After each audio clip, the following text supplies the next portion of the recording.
Good afternoon. Morning. कैसे हैं आप लोग?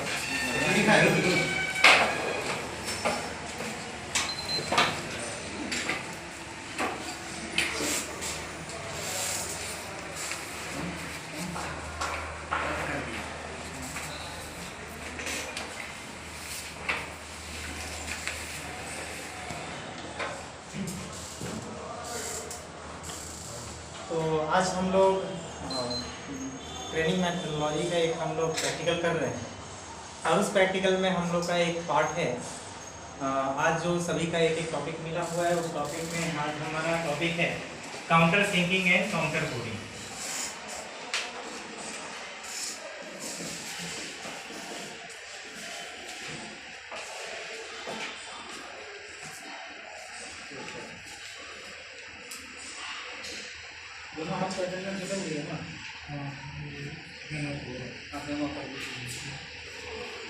अब ये काउंटर थिंकिंग और काउंटर बोरिंग को जानने से पहले हम लोग थोड़ा सा बेसिक कॉन्सेप्ट जान लेंगे ड्रिल का।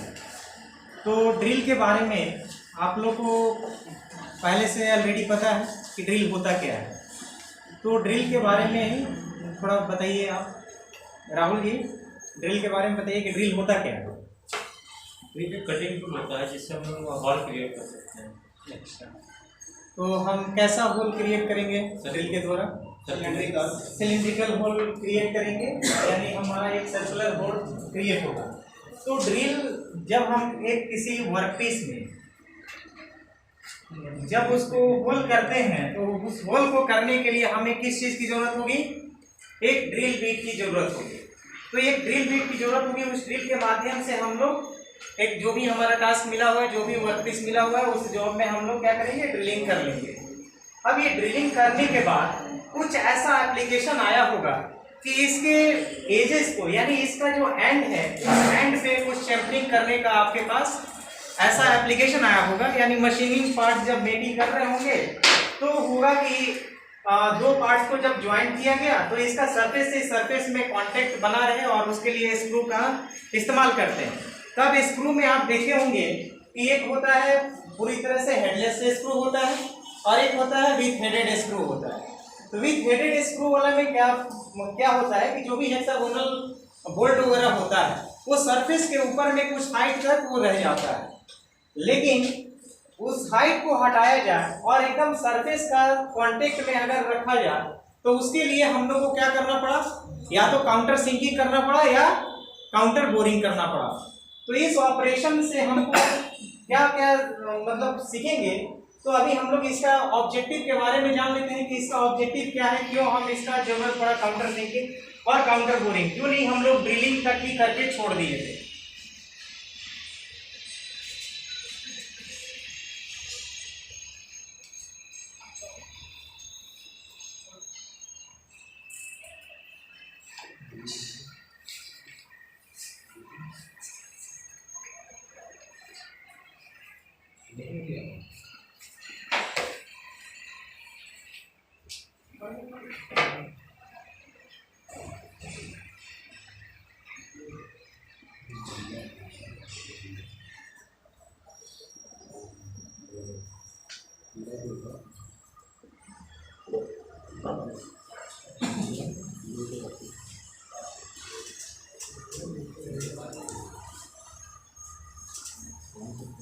Define counter boring. Counter boring का डेफिनेशन अगर हमको देना पड़े तो हम लोग कैसे उसको बोल सकते हैं कि ये काउंटर बोरिंग है? तो काउंटर बोरिंग का मतलब हुआ कि ड्रिल होल को, जो हमारा पहले से ड्रिल्ड होल हो, उस ड्रिल्ड होल में कुछ सर्टेन टाइम तक हम लोग, कुछ सर्टेन डेप्थ तक अगर हम लोग हेक्सागोनल जो भी हमारा हेड स्क्रू है उसको फिट करने के लिए हमें क्या करते हैं? एक सर्टेन डेप्थ तक उसको ऑपरेशन करते हैं। उस ऑपरेशन का नाम है काउंटर बोरिंग। उसके बाद काउंटर बोरिंग में हमारा दो टाइप्स आता है, एक एच टाइप आता है और एक के टाइप आता है। ये दो प्रकार का टाइप्स आता है। और ये एच टाइप और के टाइप हमारा है क्या वास्तव में? एच टाइप और के टाइप का हमारे पास एक हेक्सागोनल सॉकेट हेड स्क्रू आता है। अब उस एच टाइप का सॉकेट हेड स्क्रू आएगा और एक के टाइप का सॉकेट हेड स्क्रू आएगा। अब स्पेशल ये टास्क है तो जाहिर सी बात है इसके लिए हम लोग एक स्पेशल टूल्स का इस्तेमाल करेंगे स्पेसिफिक टास्क के लिए। हम इसको देखते हैं थोड़ा सा वाल चार्ट के माध्यम से कि इस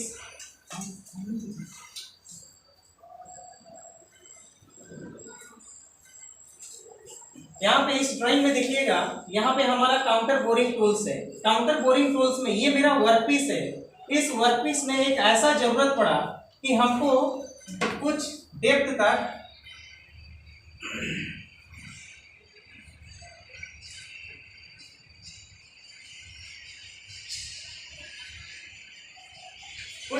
आपको क्या करना है, इसको ड्रिल करना है। तो ड्रिल तो पहले से हुआ है, लेकिन यहाँ पे ड्रिल में क्या है कि ये वाला जो पोर्शन देख रहे हैं ये ड्रिल हो करके चले गया।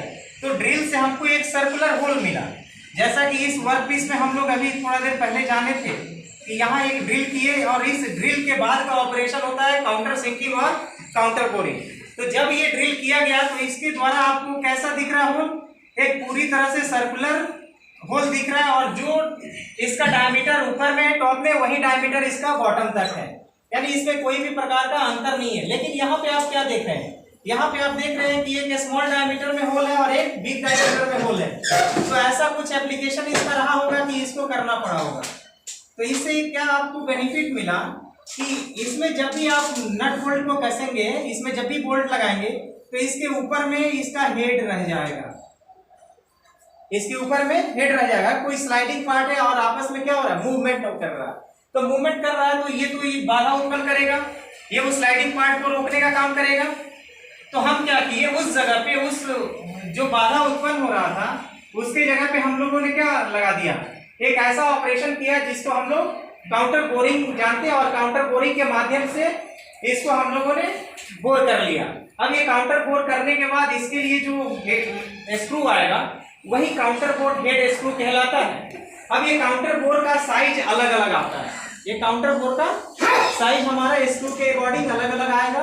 तो इसमें हम लोग जब देखें इस फिगर में कि ये वर्कपीस है और इस वर्कपीस में ये काउंटर बोर टूल्स है, तो इसमें एक पायलट लगा हुआ है और एक काउंटर बोर टूल्स है। तो ये पायलट क्या किया कि जो हैवी वर्कपीस है आपके पास और वो हैवी वर्कपीस में डायरेक्ट अगर बिना पायलट का अगर बोरिंग किया जाए तो उसके अंदर वाइब्रेशन उत्पन्न हो सकता है। तो उसका मतलब जो एंड है वो एंड पे आपका डायमेंशन जो है एक्यूरेट नहीं आ पाएगा।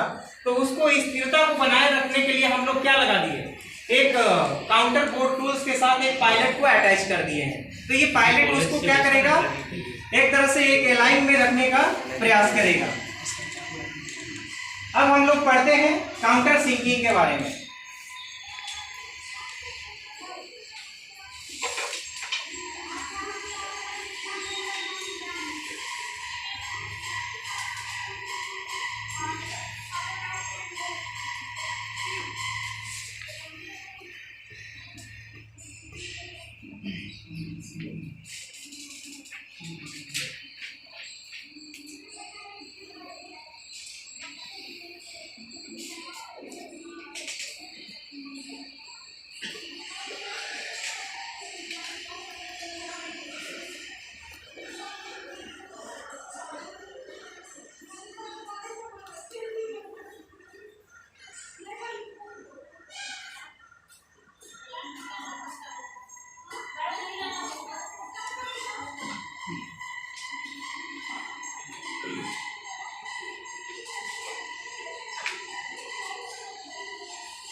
तो हम लोग काउंटर सिंकिंग में जानेंगे कि काउंटर सिंकिंग का डेफिनेशन कहता है कि वेवलिंग and the end of drill hole, यानी ड्रिल्ड होल का एंड पे हम लोग को क्या करना है, वेवलिंग करना है या चैम्फरिंग करना है। इस वेवलिंग और चैम्फरिंग से क्या तात्पर्य है, यानी ये कोई मेरा वर्क पीस है।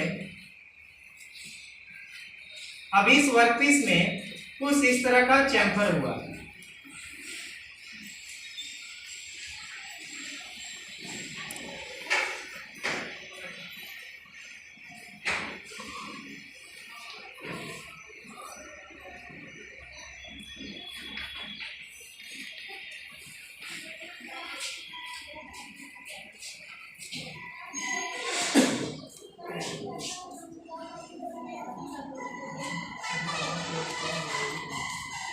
तो यहाँ पे हम लोग देखेंगे कि ये मेरा वर्कपीस है और यहाँ पे एक काउंटर सिंक हेड का एक स्क्रू है। अब ये काउंटर सिंक हेड स्क्रू भी हो सकता है, आपका रिवेट भी हो सकता है। इस तरीके से काउंटर सिंक का हेड जो आता है 80 डिग्री से लेकर के और 120 डिग्री तक होता है। 80 डिग्री होता है, 90 डिग्री होता है, 70 डिग्री भी होता है, 120 डिग्री भी होता है, 90 डिग्री भी होता है। तो ये हमारा एप्लीकेशन किस तरीके से है और कहाँ पे हम लोग इस्तेमाल करेंगे उसके अकॉर्डिंग ये काउंटर सिंकिंग, ये हमारा एक हेड स्क्रू हम लोग एक क्रिएट करते हैं। अब ये काउंटर हेड को श्रिंक करने के लिए ये जो वेवलिंग हुआ है एंड पे, इस वेवलिंग को करने के लिए हम ड्रिल से तो पॉसिबिलिटी नहीं था कि हम ड्रिल के माध्यम से ऐसा कर सकते हैं, लेकिन इसी को करने के लिए हमारा एक स्पेशल टास्क आया और उस स्पेशल टास्क को हम लोग काउंटर सिंकिंग ऑपरेशन कहते हैं। और ये जाहिर सी बात है, ये काउंटर सिंकिंग ऑपरेशन है तो किस मशीन के द्वारा कर सकते हैं? तो इसको करने के लिए जिस मशीन से ड्रिल होता है वो सारे मशीन में ये फंक्शन रहता है कि जिससे ड्रिल हम करेंगे उसमें वो हम टूल को होल्ड करके हम लोग वो काउंटर सिंकिंग और काउंटर बोरिंग भी कर सकते हैं। तो काउंटर सिंकिंग का आप लोग बहुत सारा एग्जांपल देखे होंगे। आप लेथ मशीन पे जब जॉब कर रहे होंगे तो लेथ मशीन का देखिएगा बेड वगैरह पे या उसका हेड वगैरह पे जो दो पार्ट्स को कसा हुआ रहता है तो वहाँ पे सॉकेट हेड कैप स्क्रू देखने को मिल जाएगा आपको। फिर डोर वगैरह में आप यहाँ पे देख सकते हैं, ये बोर्ड में आपको देखिएगा काउंटर सिंक एक स्क्रू है। जब इसको ओपन कीजिएगा तो इसके हेड पे एक चैम्फर किया हुआ मिलेगा।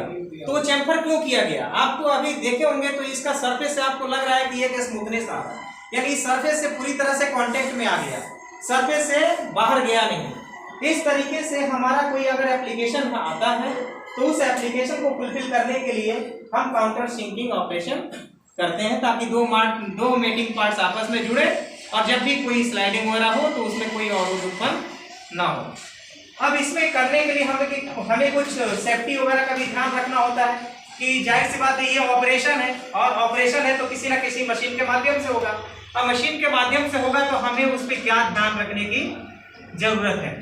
तो सेफ्टी में सबसे पहला तो चीज है कि जब आपका वर्कपीस आपको मिला है तो उस वर्कपीस पे जिसपे ये ऑपरेशन करना है वो पहले से आपका ड्रिल किया हुआ है और उस ड्रिल होल में आपको क्या करना है, इस तरह से एक वेवलिंग क्रिएट करना है।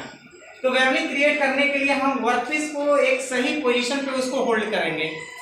पोजीशन पे होल्ड करने के बाद इसका जो एक्सेप्टेबल साइज होगा, जो भी आपका टूल्स यहाँ जरूरत के अनुसार, यानी अगर डिजाइन में अगर दिया गया है कि आपको 90 डिग्री का ही चैम्फरिंग करना है, 90 डिग्री का ही आपको अगर वेवलिंग करना है तो आप 90 डिग्री वाला आपको मिलेगा काउंटर सिंक हेड, आपको काउंटर सिंक टूल मिलेगा और वो काउंटर सिंक टूल को उसमें होल्ड करेंगे और उसके द्वारा ऐसा क्रिएट करेंगे। तो सबसे पहला सेफ्टी में ये है कि हम प्रॉपर वर्कपीस के अकॉर्डिंग जो भी हमारा टास्क है उस टास्क के अकॉर्डिंग प्रॉपर टूल्स का चुनाव करना है। उसके बाद वर्कपीस जो होगा आपका वर्कपीस को फुली टाइट करना है, बहुत अच्छा से उसको क्लैंपिंग करना है और क्लैंपिंग करने के बाद ही इसका ऑपरेशन करना है। उसके बाद हम जब मशीनिंग करेंगे तो इसका लेवलिंग वगैरह भी चेक कर लेंगे कि हमारा जो जॉब होल्ड हुआ है वो कहीं टेपर वगैरह तो नहीं है, पूरी तरह से अलाइनमेंट में है कि नहीं है, और ड्रिल होल का पूरी तरह से सेंटर में वो अलाइन हो रहा है कि नहीं हो रहा है। तो ये कुछ सेफ्टी है, प्रिकॉशन जो आपको लेना होता है। उसके बाद पर्सनल सेफ्टी है। पर्सनल सेफ्टी में आपको अपना जब भी मशीनिंग पे काम करें आपको ढीला ढाला कपड़ा नहीं पहनना चाहिए, हाथ में कड़ा वगैरह नहीं पहनना चाहिए, प्लस आपको हमेशा लेदर शूज वगैरह पहनना चाहिए, सेफ्टी शूज वगैरह पहनना चाहिए। अगर चीप वगैरह वहाँ से उड़ रहा है तो हमें आँख को सेफ्टी करने के लिए गूगल्स वगैरह इस्तेमाल करना चाहिए। तो हम लोग का ये टॉपिक का ओवरव्यू हो गया, हम लोग को पढ़ना क्या था और इसके बीच में क्या क्या हम लोग का स्पेसिफिकेशन आता है, ये सारा कुछ जान लेते हैं। तो कुछ हम आप लोग से जानना चाहें कि हम जो पढ़ाए उससे आप लोग को क्या सीखें, क्या आपका कॉन्सेप्ट बिल्डअप हुआ कि नहीं हुआ। तो आप खड़ा होइए। काउंटर सिंकिंग और काउंटर बोरिंग में कुछ एक बेसिक डिफरेंस बताइए ताकि उससे क्लियर हो जाए, स्पष्ट पता चल जाए कि काउंटर बोरिंग क्या है और काउंटर सिंकिंग क्या है। तो जैसे काउंटर सिंकिंग जो है इसका जो शेप होता है वो शंकुआकार टाइप का होता है, ठीक है। काउंटर बोरिंग जो होता है वो मतलब होल का एक बड़ा रूप होता है, इससे हम लोग काउंटर बोरिंग टूल से हम लोग वो होल को वो सर्कुलर होता है, मतलब शेप में वो सर्कुलर होता है, और ये शंकुआकार। आपका कहने का मतलब है कि उसका जो बोल्ट आएगा यानी वो जो स्क्रू आएगा वो स्क्रू का हेड कुछ इस तरह का रहेगा, स्क्रू पूरा रूप से बैठ जाएगा। हाँ, पूरी तरह से ये फिट हो जाएगा और इसके अंदर में जो आपका एलन की फिट हो जाए उसके अकॉर्डिंग इसके अंदर हम लोग क्या करते हैं, एक स्लॉट बनाया जाता है एलन की फंसने के लिए। अब ये क्या होगा, ये पूरी तरह से इस काउंटर बोर में जा करके ये पूरी तरह से फिट हो जाएगा और सरफेस से सरफेस एक लेवल में हो जाएगा। ठीक है, बैठिए। आप लोगों को कोई प्रकार का अगर इस टॉपिक से जुड़ा हुआ कोई क्वेश्चन पूछना हो तो पूछ सकते हैं। चलिए, नेक्स्ट टॉपिक हम लोग का रहेगा नेक्स्ट क्लास में रीमिंग रहेगा।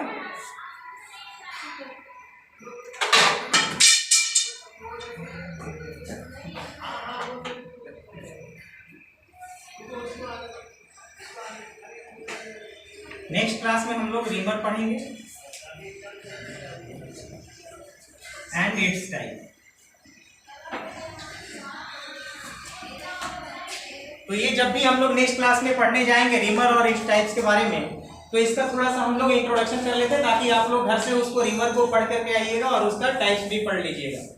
तो रीमर वास्तव में होता क्या है?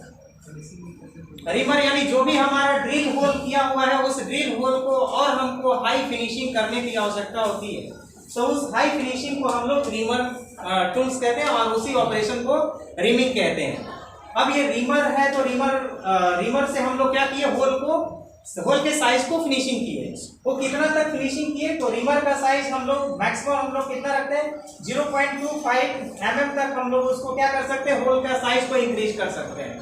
अप्रोक्स इतना हम लोग होल का साइज को क्या कर सकते हैं, इंक्रीज कर सकते हैं। तो रीमर क्या है, रीमर एक तरह से होल को फिनिशिंग भी कर रहा है और होल के साइज को इंक्रीज भी कर रहा है। इंक्रीज लेकिन कितना करेगा, तो इंक्रीज मैक्सिमम 0.25 mm तक इंक्रीज कर सकता है। उसके बाद इसका टाइप्स आ जाएगा। टाइप्स में हम लोग हैंड रीमर के बारे में पढ़ेंगे और मशीन रीमर के बारे में पढ़ेंगे। तो इसको क्या कीजिएगा, आप लोग घर से इस चैप्टर को एक बार पढ़ लीजिएगा, पढ़ने के बाद आइएगा तो नेक्स्ट क्लास में हम लोग इसको डिटेल्स डिस्कशन करेंगे। Thank you. Thank you.